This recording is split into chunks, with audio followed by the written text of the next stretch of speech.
Армысыздар, құрметті көрермендер. Түлкібас медиа студиясының бүгінгі қонағы Түркі басым құтты мекенім қоғамдық қайырымдылық қорының төрағасы Рауан Ерболұлы мырза.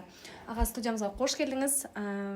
Алғашқы сұрақты осы қайырымдылық қордың құрылуындағы негізгі мақсатыңызбен және идеяңызбен бөліссеңіз. Саламатсыздар ма? Жалпы бұл қоғамдық қайырымдылық қорын ашу осы Түлкібас ауданының аудан әкімінің орынбасары Орман Ербол деген ағамыздан басталды. Бір күні Орман Ербол ағамыз өзінің кабинетіне шақырып, сен осы қайырымдылықпен айналысып жүрсің, осыны сен заңдастырсаң егер, бұдан да үлкен осы қайырымдылықпен айналысар едің деген бір осындай идея тастады. Сол кісінің қолдауымен, бастамасымен осы жалпы айтылған осылай. Содан біраз уақыт өткеннен кейін мен бір өзім аша алмайым, қалай болады екен деп ойланып жүрдім.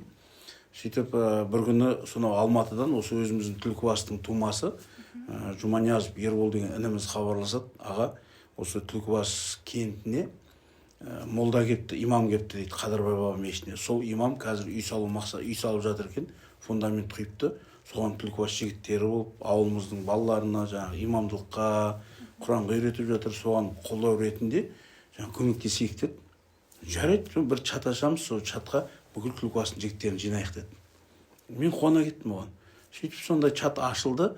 Сол жерден имамға ақша жинап, үйін салуға үлкен көмектестік. Одан кейін бір осы Түлкібас кентінің жастары футболдан жарысқа баратын болды Алматы қаласына. Сол балаларға да үстіне форма, тағы жолына ақша керек болып, қаржылай көмек керек болды. Соғанда Түлкібас кентінің жігіттері болып ақша жинадық. Бір 750 мың теңгедей қаржы жинап, беріп көмектестік. Сосын маған жаңағы Ербол ағамыздың айтқаны есіме түсті. Осы жерде осы қайырымдылық қорды заңдастырып жасасақ, керемет болар еді. Бүкіл Түлкібасқа мұқтаж отбасыларға осындай бір көмек берер едік деген ой келіп, осының бастамасы сол Ербол ағамыз. Ол қай жылдары құрылды? 2023 жылы. Жалпы қарап отырсақ, Түркі басым құтты мекенім атауы да ерекше, иә? Жалпы осы атауға ие болуының басты себебі неде? Неге дәл осындай атаумен деген ой? Жалпы енді жаңағы қайырымдылық қорды бастадық дедік қой, сонымен заңдастырып документін әзірлеуге кірістік. Сол кезде біздің ұстазымыз, қазір зейнетке шыққан ұстаз, ақын, өздеріңіз де білесіздер, Серғазы Әбілмажанов деген ағамыз бар, ағайымыз. Сол кісіге қоңырау шалдық. Енді ол кісі көп жастардың да, аға буынның да алдында жүретін кісі. Сол кісіден ақыл сұрадық, осындай қайырымдылық қор ашып жатыр едік. Атын не деп қойсақ болады, атауын деп сұрап едік. Біздің Түркі басым құтты мекенім деп қойсаңдар деді. Түркі басым деген біздің осы Түлкібас жұртшылығын қайырымдылыққа, жанашырлыққа, мейірімдікке баулайтын сондай бір керемет атау деп осы атауды қойғанбыз. Жалпы қор бүгінгі таңда қандай бағыттар бойынша жұмыс атқарады? Тек қана қайырымдылық бағытында ғана іс-шараларды жүргізесіздер ме, әлде басқа өзге мәселелерді де қамтисыздар ма? Жоқ, біз тек осы қайырымдылық жағынан көп жұмыс атқарамыз. Сосын келген мұқтаж отбасылардың жаңағы қолына балық бермей, қармақ бер дейді ғой. Сол секілді жұмыс болса да жұмыс қарастырып, одан ары қарай ол өмір сүріп кетуіне сондай бір ықпал жасаймыз. Біз әлеуметтік желі қазіргі таңда өте жақсы дамыған ғой. Сол әлеуметтік желіден дәл осы қордың көптеген отбасыларға, көптеген азаматтарға көмектеріңіз тиіп жатқан көріп жатырмыз. Баспана сыйлап дегендей үлкен халықтың алғысын алып жүрген азаматсыздар ғой жалпы. Бүгінге дейін ең ауқымды бір көмек берген, ең ауқымды бір есте қалатындай қандай бір істеріңіз бар? Ауыз толтырып айтатындай. Біз осы қор ашылғалы бері көптеген отбасыға көмек беріп жатырмыз. Ең алғашқы көмегімізді бірінші топ мүгедегі 7 баласы бар. Түлкібас кентінің таудың етегінде тұрады. Соның крышасынан су кетіп, шатырынан су кетіп, соны жауып беру көмектестік. Енді ең үлкен ауқымдысын айтсақ, 5 балалы жалғыз басты күйеуі ерте қайтыс болып кеткен жас отбасы үйсіз жүр екен, жаңағы квартира жалдап, пәтер жалдап жүр екен. Соған үй алып бердік. Ең бір біздің ең үлкен ауқымды жобамыз сол болды. Сосын осы біздің Түлкібас кентіне жастарды спортқа баулып жүрген бір ініміз бар. Сол жігіттің де үйі жоқ, бірақ өзі мынау Тараз жақтан болу керек. Осы бірақ өзіміздің Түлкібас кентінің, Түлкібас ауданының жастарын спортқа баулып, республика деңгейінде, облыс деңгейінде жақсы орындар алып жүргеннен кейін сол жігітке үй алуға толық бермесек те жартылай көмектестік, қолдадық. Жалпы менде дәл қазір сұрақ туындап отыр. Түлкібасым құтты мекенім қорының тарапынан көмек алу үшін азаматтар тек қана Түлкібас кентінің тұрғыны болу керек па, әлде жалпы ауданға қарасты өзге ауылдардағы азаматтар да сіздерден көмек ала алады ма? Жалпы біз баста ашылған кезде тек Түлкібас кентін ғана қамтимыз дейміз. Жалпы бізде Түлкібас кентінде 13 мыңға жуық халық бар. Осы Түлкібас кентін қамтимыз деген ой болған. Бірақ енді арасында мынау аудан орталығынан басқа да ауылдардан мұқтаж отбасылар жаңа көмек сұрап келеді. Бізде қор мүшелерінде комиссия бар. Сол комиссияның тексеруімен жалпы қор мүшелерінің шешімімен көмек беріледі арасында. Осы эфирді пайдаланып, азаматтарға айта өтейікші, көмекке зәру отбасылар көп қазіргі таңда, Олар сіздерден жаңадай көмек алу үшін қандай бір этаптардан өту керек, немесе қалай өтінім білдіру керек? Жалпы бізден көмек алу үшін Түлкібас құтты мекен қоғамдық қайырымдылық қорына өтініш жазады. Сол өтініште барлық өзінің құжаттарын тіркеп көрсетеді. Сол құжат арқылы бізде тексеріс жүреді, комиссия бар. Комиссия мүшелері тексереді. Бізде юристіміз бар. Сондай азаматтар бар. Бәрін тексеруден өтеді. Егер ол кісіге шын мұқтаж болып тұрса, көмек беріледі. Жан-жақты зерттеу жүргізіледі. Жан-жақты зерттеу жүргізіледі, Жалпы сіздердің қордың ішінде еріктілер жұмыс жасайды ма? Бар. Еріктілер бар. Олар тіркеу жұмыстары. Еріктілер бізде бар. Чатта арнайы тіркелген ғой да? Бізде жаңағы ұялы телефонымызда WhatsApp чаттар бар. Соған арнайы тіркеліп, сол жерде еріктілер жаңағы кей отбасылардың жаңағы үйінде бір шұғыл бір жұмыстар болып қалады. Бір жаңағы үлкен қария кісілер болады, мүмкіндігі шектеулі кісілер болады. Солардың жаңа бір есігі сынып қалған жерлері болады, терезесі сынып қалған сондай кездерде бізде жаңа волонтерлар көмектеседі, еріктілер.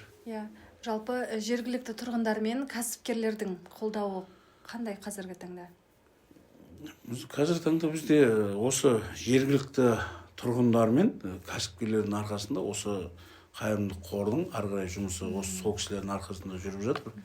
Ең бастысын айта кететіні осы Түлкібас кентінің жігіттерінің арқасында осы Түлкібас қайырымдылық қорының дамуы ары қарай жұмыс жасауы сол Түлкібас кент жігіттерінің арқасында болып жатыр.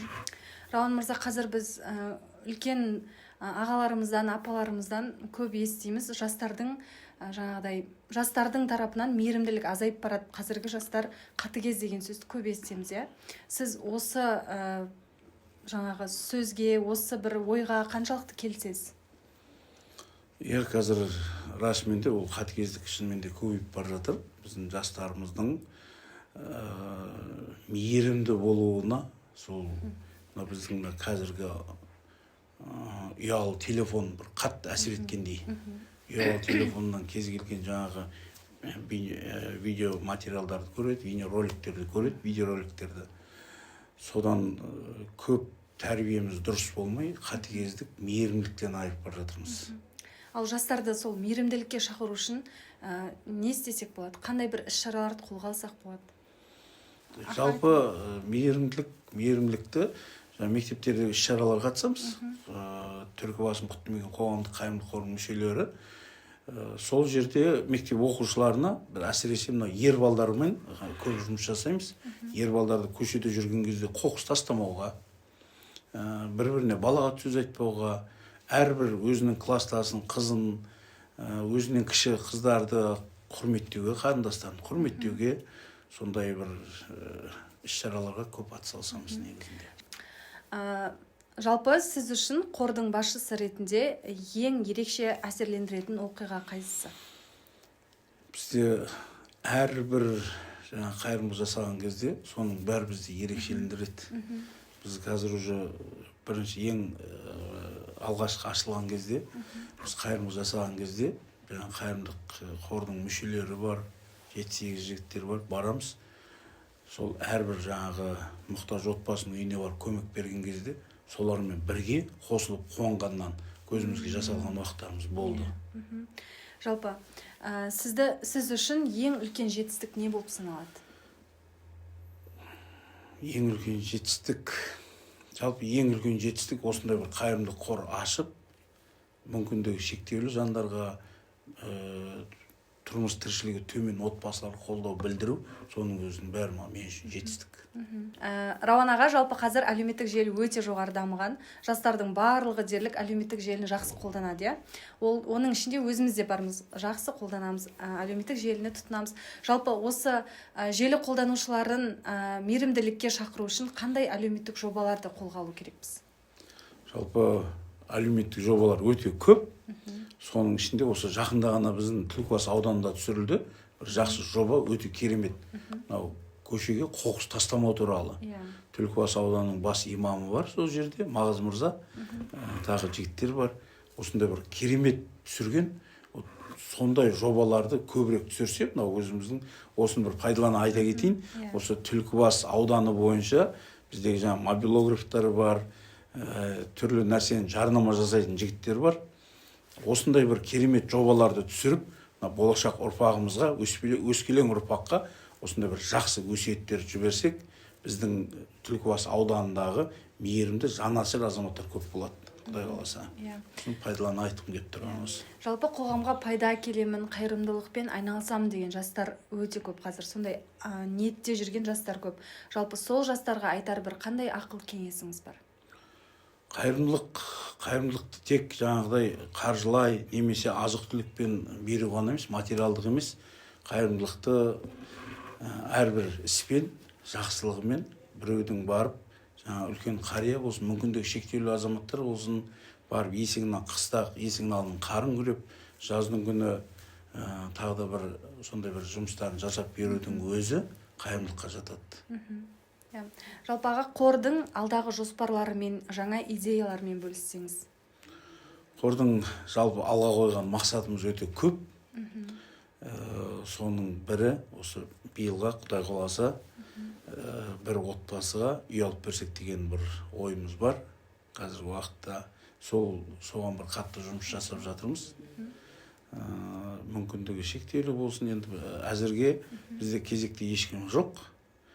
Сондықтан алдағы уақытта қандай отбасы болады, соған қарап отырып, сондай бір үй алып беруге осы алға қойған мақсатымыз сол. Күні бүгінге дейін қанша азаматқа үй сыйладыңыздар? Күні бүгінге дейін біздің ашылған сол бір 2 жылға жуық болды. 2 жылдың ішінде 2 отбасыға үй бердік, сыйладық. Рауан аға, жалпы сіз төрағалық жасайтын осы қайырымдылық қоры қаржыны қайдан алады? Бұл қайырымдылық қорда бізде әр айдың 10-ына дейін Түлкібас кентінде 2003 жылғыдан бастап 83 жылғы жігіттерге дейін әр жылғылар өздеріне мойнына алған. Әрқайсысы 1000 теңге, 2000 теңгеден ақша жинап, әр жылғылар өзінің бір 40-50 мың теңге қаржысын салады. Түлкібас кентінде орналасқан. Сонымен қатар Түлкібас кентінің тұрғындары осы қайырымдылыққа жаны ашитын осындай мұқтаж отбасылар болмасыншы деген осындай кісілер бар. Соларды мынау әр магазиндерге біздің қайырымдылық жәшіктері қойылған. Сол арқылы бізге қаржы түседі. Не деген күшті, 500 бала бар, 500-600-ге жоқ. Солар жаңағыдай ақша салады. Ай сайын 500 мың десеңізші? 500-ге, ол аз кетеді, 600-700-ге барып қалады ай сайын. Жалпы мұқтаж отбасылардан өтініш қаншалықты жиі түседі? Мұқтаж отбасылардан бізге көбінесе қыс мезгілінде көп келеді. Қыс мезгілінде жұмыс аз, үйінің төлейтін газы, суы бар, жарығы бар, онымен қоса азық түлігі бар, бала-шағасының. Сол уақытта, қыс уақытында көп келеді бізге. Көбіне әлеуметтік жағдайға байланысты. Әлеуметтік жағдай, киім-кешек, азық-түлік. Киім-кешек жалпы бізде әр жылы 42 айында мектепке жол акциясы аясында 50-60 бала киіндіреміз біз Түлкібас кенті бойынша. Одан да бөлек жаңағы әке шешеден жетім қалған, тұл жетім дейді ғой. Сол балаларға қыстық киім, жаздық киім, мектепке де мектептің арасында да сондай киімдер алып беруге қамтамасыз етеміз. Жаңа сіз өзіңіз айтып өттіңіз, қордың ішінде 600-ге жуық жігіттер бар деп. Ол тек қана Түлкібас кентінде тұратын емес, Алматы, Астана қаласында да көшіп кеткен, немесе жұмыс барысымен сол жақта тұратын жігіттер де қамтамасыз етіледі ғой. Осы біздің Түлкібас кентінде тұрып, осы Түлкібас кентінен шыққан азаматтар, мынау сыртта Алматы, Астана, басқа да үлкен қалаларда тұратын жігіттердің арқасында осы қор дамып, осы халыққа көп көмектесіп отыр. Жалпы осы сәтті пайдалана отырып, біздің жаңағы осы Қазақстан бойынша шетелде жүрген осы Түлкібас кентінен шыққан бауырларымызды осы Түркібасым құтты мекен қоғамдық қайырымдылық қорына тіркелуге, атсалысуға барлықтарыңызды шақырамыз. Төменге номерді қалдырып кетеміз. Жалпы сонымен қатар бір отбасы бар, жалғыз басты ана, 6 бала шағасын бір өзі бағып қағып отыр, асырап. Сол 6 бала шағасын жеткізу үшін күндіз-түні жұмыс жасап, солардың киіміне, тамағына өзінің бір адалымен жұмыс жасап жүрген отбасы бар. Ондай отбасылар үшін біз өте қуанамыз.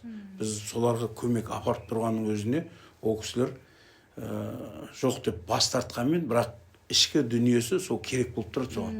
Соны біз беруге, сондай отбасыларды қолдауға әрдайым дайынбыз. Жалпы осы сұхбатты пайдаланып, біздің қалың көрермендерімізге қандай бір үндеу, тілек, ниет білдіресіз? Жалпы көрермендерге бір-біріңізге мейірімді болуға шақырамын, жанашыр болуға, бір-біріңізді деген құрмет, бір-біріне деген құрмет көрсетуге, игілік, жақсылық іс жасауға шақырамын. Рауан аға, үлкен рахмет, уақыт бөліп арнайы студиямызға келіп, біздің сұрақтарымызға жауап беріп, әдемі әңгіме өріп біткеніңізге. Тағы да бір ақжолтай жаңалықтарыңыз, сүйінші ақпараттарыңыз болса, біздің студиямыздың есігі ашық, келіп ақпарат берсеңіз болады. Құрметті көрермендер, біздің сұхбат осымен аяқталды. Келесі кездескенше аман сау болыңыздар.